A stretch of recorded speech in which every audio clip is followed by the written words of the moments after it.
Prime Minister Shehbaz Sharif said that the name of the caretaker premier would be finalized by tomorrow on 12th August. According to state-run Radio Pakistan, the Prime Minister confirmed this in a conversation with journalists in Islamabad. PM Shehbaz also said that the Constitution provided 8 days for the appointment of the caretaker Prime Minister. A day after the premature dissolution of the National Assembly, PM Shehbaz met outgoing leader of the opposition at the National Assembly, Raja Riaz, to exchange a list of probable candidates for the coveted slot as formal consultations on the matter kicked off. President Dr. Arif Alvi asked Prime Minister Shehbaz Sharif, an outgoing leader of the opposition in the National Assembly, Raja Riaz, to propose a name for the appointment of caretaker premier by tomorrow. After the National Assembly was dissolved on 9th August, the Prime Minister and opposition leader began meetings to select a candidate for the interim premier. The first meeting was held yesterday, in which 6 names had come under discussions. Both leaders are expected to meet again today for another round of deliberations. In a letter written to PM Shehbaz and Raja Riaz today, the President recalled that he had dissolved the National Assembly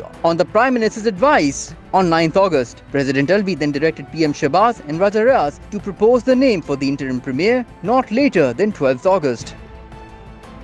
The Sindh Assembly stood dissolved as Governor Tessori signed and approved Chief Minister Murad Ali Shah's summary for the dissolution of the provincial legislature. The governor confirmed the development in a tweet.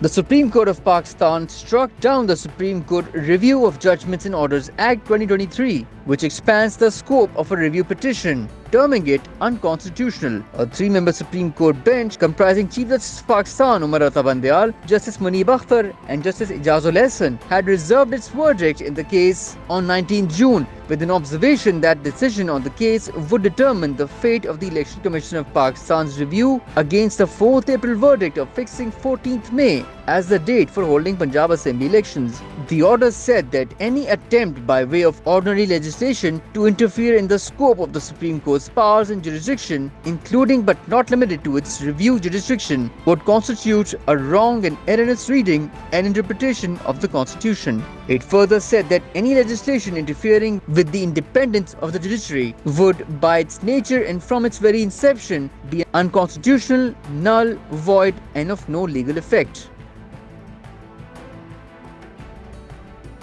India's government unveiled new punishments for mob lynchings and crimes against women in a proposal for the country's biggest criminal justice overhaul since the British colonial era. India's penal code and other statutes governing the police and courts were introduced in the 19th century, while the country was governed by the British Crown. Home Minister Amit Shah told Parliament that sweeping changes to the laws would remove archaic references to the British monarchy and other signs of our slavery. New provisions in the laws would impose the death penalty on perpetrators of mob lynchings and minimum sentences of 20 years for gang rape. The bills have been referred to a parliamentary committee for further deliberation, but could be passed before the current parliament dissolves ahead of general elections next May.